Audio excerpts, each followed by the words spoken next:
नमस्कार श्रोते हो. आज मी कोणत्याही कवितेचं अभिवाचन करणार नाहीये. तर आज मी वेगळं असं काहीतरी तुमच्यासाठी घेऊन आलेले आहे. तर वेगळं असं हे काय आहे? तर आज मी अभिवाचन करणार आहे माझ्या पापणीच्या पंखाखाली या कविता संग्रहाला लाभलेली प्रस्तावना. आणि ही प्रस्तावना कुणाची आहे? तर ही प्रस्तावना आहे ज्येष्ठ नाटककार श्री गंगाराम गवाणकर सर यांची. प्रस्तावनेचं शीर्षक आहे एक प्रेमाची रांगोळी. नाट्यकर्मी वस्त्रहरण ही माझी ओळख. मी कुणी प्रसिद्ध किंवा प्रस्थापित कवी नाही, परंतु मोगऱ्याचा, सोनचाफ्याचा, अनंताचा, प्राजक्ताचा सुगंध कुठूनही आला तरी पाय थबकतात. तसंच कविता म्हटलं की तिच्यावरून नजर फिरवावीशी वाटतेच. कवितेच्या प्रांतातील काव्याचे काही थोर विश्वस्त म्हणाले, वेडी माणसंच कवितेच्या रानावनात मुक्तपणे संचार करू शकतात. अशा थोर कवींच्या लेखणीत सारा निसर्गच कवेत घेण्याची ऊर्जा असते. अशातील एक महाकवी कालिदास जगाला वेड लावणारे महाकाव्य लिहून जातात. मेघदूत म्हणतात, प्रेमात पडल्याशिवाय कवितेत धुमारे फुटत नाहीत. प्रेम म्हणजे कवितेचा पहिला कोंब. तारुण्य सुलभ वयात अगोदरच कवितेने झपाटलेली तरुण किंवा तरुणी विशिष्ट आवडीच्या व्यक्तीच्या प्रेमात पडते.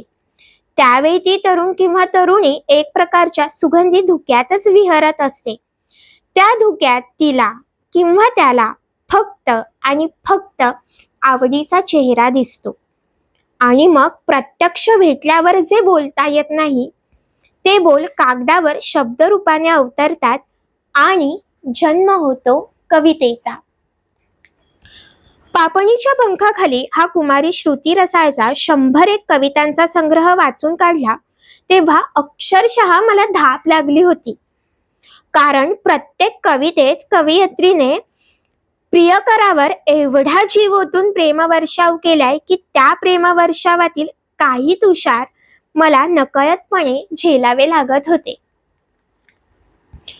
ज्या माझ्या स्नेहाने कविता संग्रह वाचायला दिला होता त्यांना सहज विचारलं, 100 कविता लिहिणाऱ्या कवयित्रीचे वय काय हो?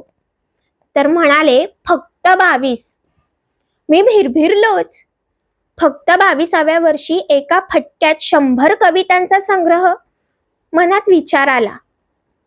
ही कवयित्री जेव्हा जन्माला आली तेव्हा हिच्या बारशाच्या दिवशी ही पाळण्यात असताना नातेवाईक हिच्या बारशाचे घुगरे खात असताना हिने हातातील खुळखुळा टाकून तिला भेटी दाखल आलेल्या आहेराच्या पाकिटावर पहिली कविता लिहिली असणार. असो, कवयित्रीने प्रेमाची नक्षीदार रांगोळी घालताना पंचमहाभूते, सर्व ऋतू यांचा तर आदरपूर्वक उल्लेख केलेलाच आहे. पण आकाशातील चंद्राचं चांदण्या तारका यांच्याशी जवळीक साधली आहे. पाऊस तर कवितांच्या पानापानावर थुई थुई नृत्य करतोय. पावसाशिवाय प्रेम कवितेला उबदारपणा येतच नाही. श्रेष्ठ नाटककार वि.वा. शिरवाडकर तथा श्रेष्ठ कवी कुसुमाग्रज अजरामर ओळी लिहून गेलेत.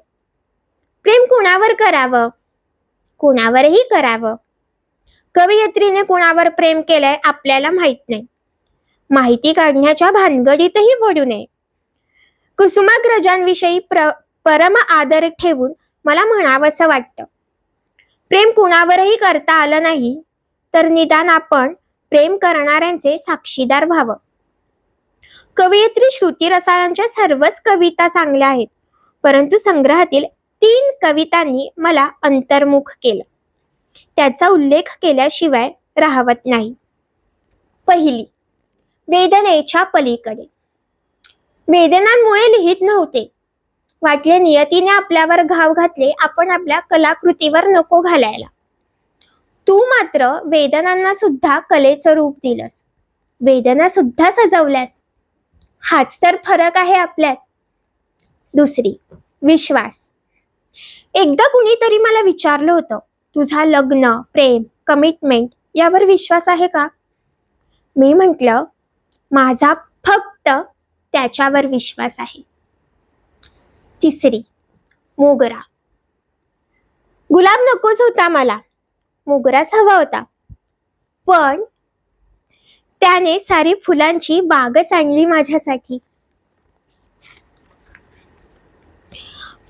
पापणीच्या पंखाखाली या कविता संग्रहातील प्रेम हे श्रुती रसाळ यांनी पाण्यावर काढलेल्या रांगोळ्या. अशा रांगोळ्या काढणं खूप अवघड असतं.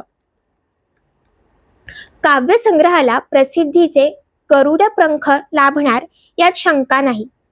कवयित्रीच्या पापणीच्या पंखाखाली या आशयघन अंतर्मुख करणाऱ्या कविता संग्रहाला गरुड पंख लाभोत अशी मी देवी शारदेच्या चरणी प्रार्थना करतो आणि खूप खूप शुभेच्छा देतो. गंगाराम गवाणकर. श्रोते हो, तुम्हाला हा व्हिडिओ कसा वाटला हे नक्की सांगा आणि माझा हा कविता संग्रह तुमच्या ठेवणीत असलाच पाहिजे. तेव्हा तो संग्रह घरपोच कसा मिळवावा हे सुद्धा मी सांगेन. मी मेन्शन करेन माझा नंबर.